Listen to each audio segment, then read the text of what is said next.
Hey everyone, it's Charlene. Thanks for joining me. Today we're going to go over 5 must-try sentiment hacks. Let's get started.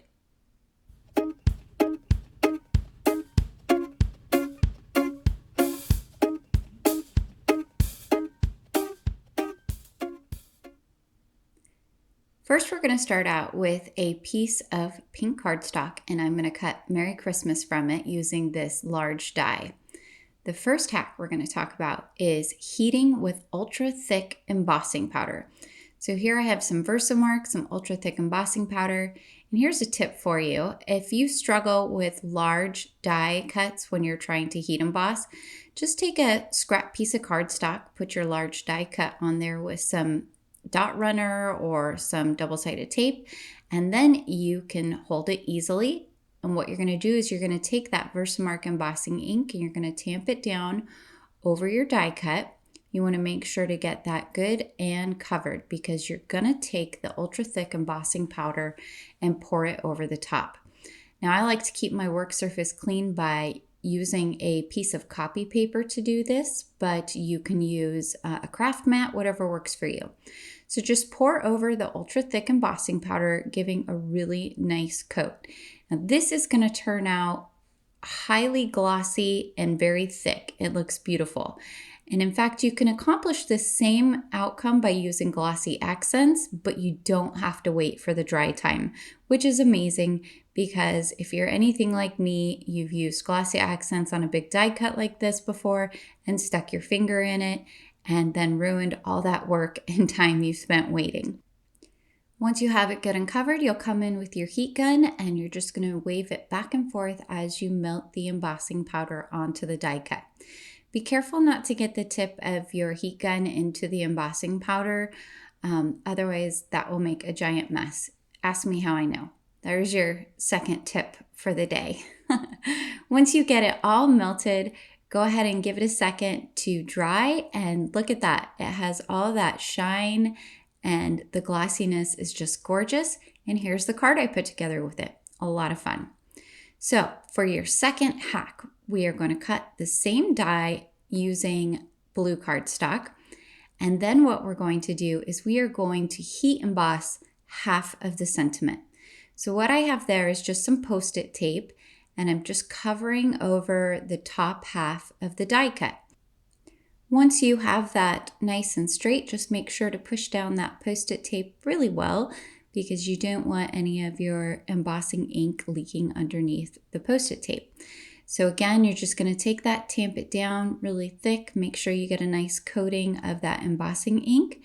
And then on this one, we're actually going to use white embossing powder. So we're going to make sure to get a nice good coating of that embossing powder on there. And then we will come in with our heat gun and melt that embossing powder.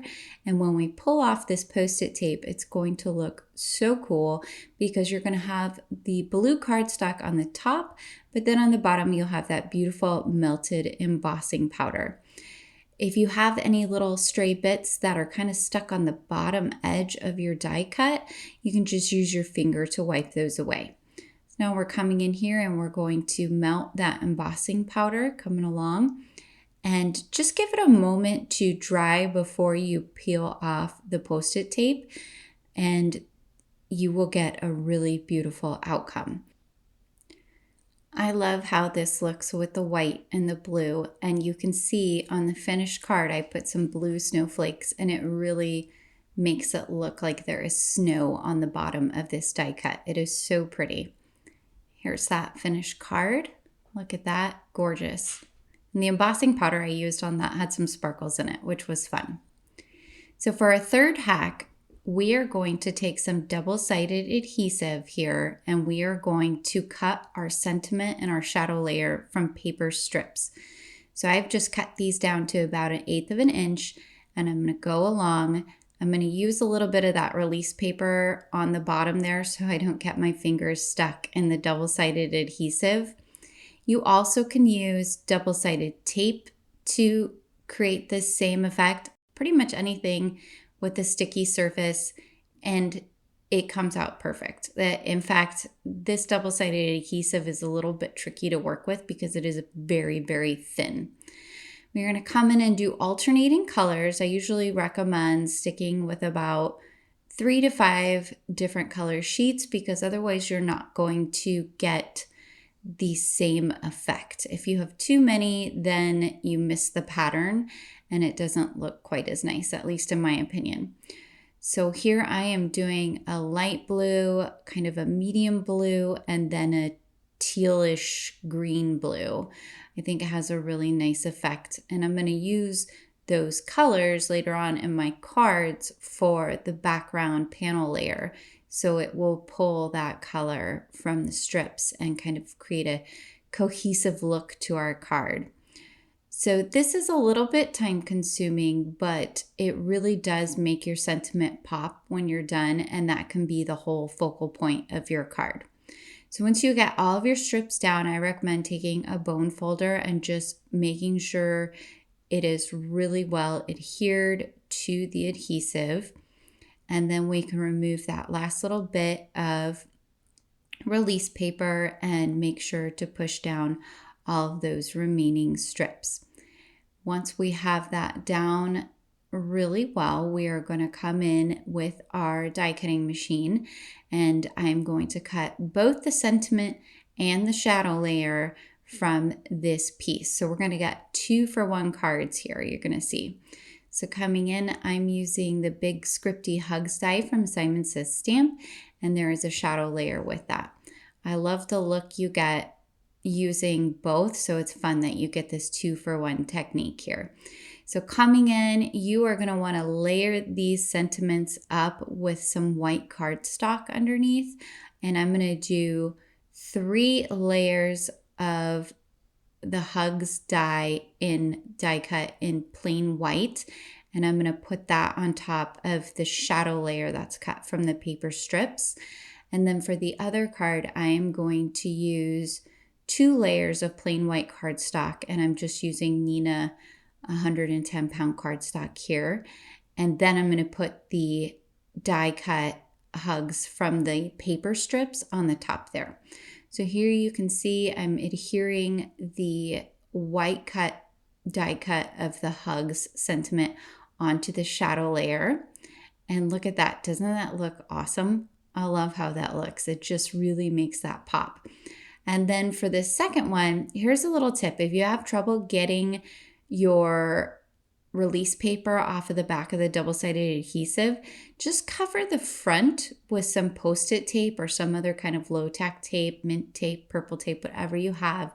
The goal is just that you want to be able to adhere those little pieces that might be coming apart on you and make sure they stay while you remove the release paper. So this probably won't impact you if you are using a thicker adhesive, but the stick-it sheets are very, very thin, and so sometimes those little bits don't want to stay together when you're removing the adhesive paper. So then you can come in with your die cuts in the plain white cardstock and adhere them, and then you can peel off your Post-it tape really carefully or whatever kind of low-tack tape you're using. Just take your time. You spent all this time putting together those beautiful strips of paper. You don't want to rush through this part. And once you get it down, then you're just going to kind of go with your bone folder over the back of it very gently so that you don't bend your die cut, but to make sure you get all those little pieces stuck really well to the cardstock underneath. Look at that. Isn't that cute? So here's our 2 finished cards. Look at that. The sentiment, it just shines using those cards. All right, for our 4th hack, we are going to do a really cool technique. Off camera, I went ahead and I did some ink blending on a piece of cardstock, and I just used some Distress Oxides and my blending brushes to accomplish that. And then I'm going to take a die cut and I am going to inlay my sentiment into the background. So this is another 2-for-1 deal here, because what we're going to do is we're going to die cut our sentiment from the ink blended background, and then we are also going to die cut it from a white background. When you're doing this, be careful not to lose any of the little inside pieces of your die cut sentiment. You kind of want to make sure to put those in a little pile off to the side because you are going to need those. You don't want to get rid of them. So I'm just carefully popping those out with a little weeding tool that I have. I use this tool all the time. It is so helpful. If you don't have some kind of little pokey tool like this, I highly recommend getting one because it is so super helpful in all kinds of different ways in my card making. So once I have that done, I'm going to do the same thing with a piece of white cardstock. I'm going to cut that out off camera, and then I'm going to come in and I'm going to separate all of the pieces from that piece of cardstock as well. If you get any little, like yucky bits or something on your paper, having an adhesive eraser is really helpful. It not only gets adhesive off your paper, but it can also get little kind of stray papers, that pieces of fiber from the paper that may have gotten stuck to your panel or something like that when you were running it through the die cut machine. So now you're going to take some double-sided tape or an adhesive sheet, mint tape, again, whatever you've got, and you're going to cover the back of the card where you cut the die cut from. You're going to do this on both pieces. And the reason you're going to do this is because when you inlay your sentiment into each card, it's going to have that double-sided adhesive on the other side to stick to, which makes this technique so much easier because you're not trying to glue and do all that kind of stuff. I highly recommend doing it with some kind of tape. It makes the process so much easier. So doing both backgrounds here, and once we have that done, don't pull off the release paper yet because you're not going to do that until you actually adhere your panel to a card. But now you can, don't put the same one back in like I almost did, but now you can take your sentiment and you're going to put the ink blended one into the white background, and you're going to put the white one into the ink blended background. And then you're going to take the little die cut ink blended bits and you're going to put that into the ink blended background inside the die cut sentiment. It'll make more sense once you see it, and you're going to do the same thing for your other card. So here I'm just making sure I get all those little white pieces out of the sentiment before I put that into the ink blended panel. Now you can see on my ink blended panel, it does look a little bit dull, and that's because I ran it through my die cut machine and it kind of picked up all of the little nicks and things like that on my plate. What I should have done is put a piece of copy paper in there, and then that would have solved the problem.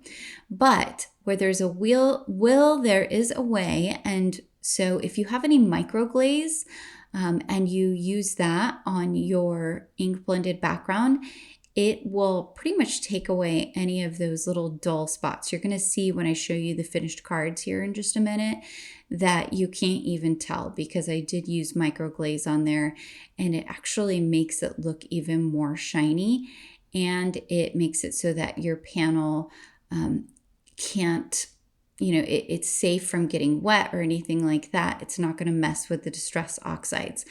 But before I do that, I'm going to do some fun little ink splashes on both of these backgrounds to really make those sentiments pop.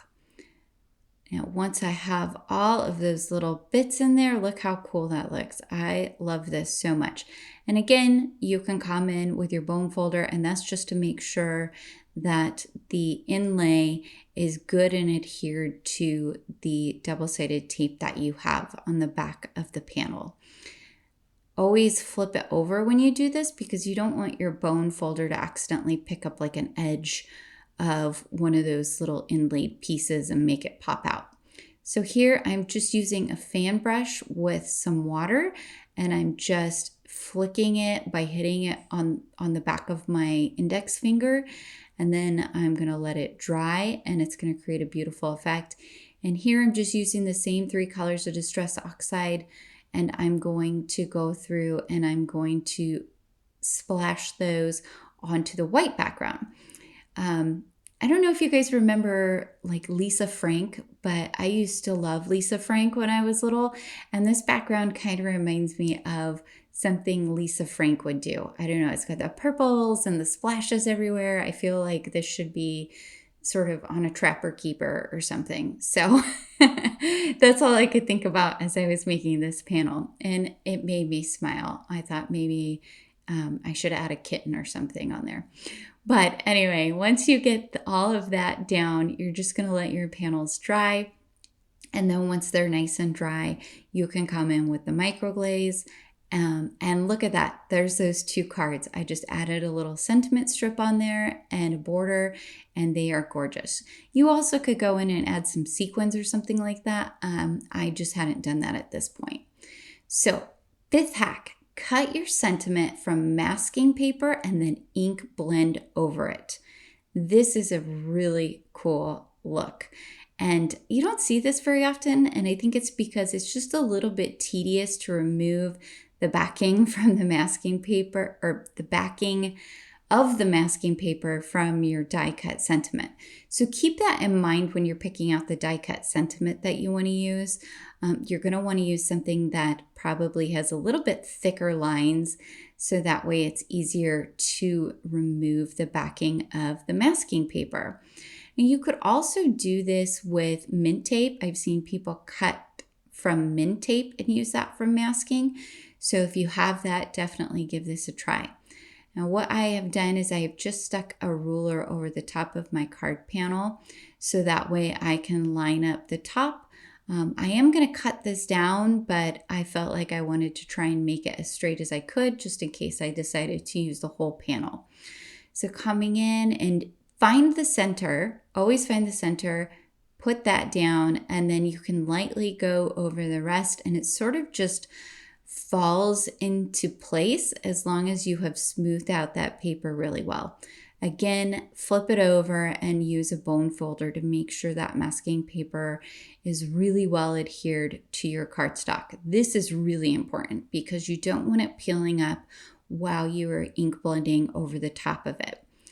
I'm going to use 2 colors of Distress Oxide, and I'm going to blend them into each other. This is a very non-traditional Christmas look, but I love pinks during the holidays too. I think it's just kind of fun to have different colors. So I'm using Kitsch Flamingo and Salvaged Patina, and I'm going to bring the Kitsch Flamingo down on the top to about the center of the die cut sentiment, and then I'm going to do the same coming from the bottom with the Salvaged Patina, and I'm just going to have a small amount of overlap. These 2 colors, if you ink blend them, will turn kind of a dusty purple, so you could really layer them up if you wanted to and create like a tricolor blend where it goes from the pink to the purple to the salvage patina to the like teal salvage patina. But I wanted it to have a very small kind of blend line. So I came in with these colors pretty lightly, and I didn't blend over too far. I just wanted to have mostly the pink and the kind of, it's like a light blue. I'm not sure what color to classify the salvage patina as. It's like a greenish blue teal. I don't know. What do you guys think? Let me know in the comments what you think the color should be described as. But light hand on this. Usually I'm very heavy-handed with my Distress Oxides because I like them to really cover the panel. But I am using a light hand with multiple layers on this. And you can see I just grabbed a little piece of Post-it tape and I put that on my fingers. This is really helpful to keep, 1, the ink off my fingers, and 2, keep fingerprints off of my card panel. So use that or some washi tape or whatever you have on hand. It's very, very helpful. So coming in, this does take a little bit of time to get a nice blend. So again, take your time. You want to make sure that you get the ink all the way around that masking paper and all those little nooks and crannies. Otherwise, you are not going to get the effect that you really want here. And just go back and forth lightly with the colors. Take your time. That's how you're really going to get a nice blend. That is all the magic and science there is to this, is just take your time and layer. If you're using thicker amounts, it's a little bit easier, in my opinion, to blend than if you're using this light kind of hand that I'm using. But once this dries, the beautiful thing about the Distress Oxide is that when it dries, it really does blend out very, very well. So now I'm using a mini mister, and I just have water and a little bit of Perfect Pearls in there. And I keep this in my craft room. I use it all the time. You could just spray that directly onto the panel, but I wanted to have a really splotchy effect with that. So I sprayed some out onto my craft mat, and I'm using my fan brush to just splash that all over the background. Once everything is good and dry, you're going to just peel up a corner of that masking paper. Now, because it is covered in the Distress Oxide and it's so thin, it does tend to rip as you're pulling it up. But again, take your time, just slowly peel off each little piece and go along until you have the whole thing off. This looks so cool. Look at those bright white letters. Like, it's almost hard to tell how this effect was accomplished. And if you see it up close in real life, you can see like just the kind of microscopic paint layer almost that the Distress Oxide has created. So it gives this really neat outcome when you are all done. So now I'm going to take this and boom, I'm going to make it into a shaker card, a pink and bluish green shaker card for the holidays. All right, guys, thanks so much for joining me. Those are your 5 sentiment hacks for today. I plan on making another video soon. Have a good one. Bye.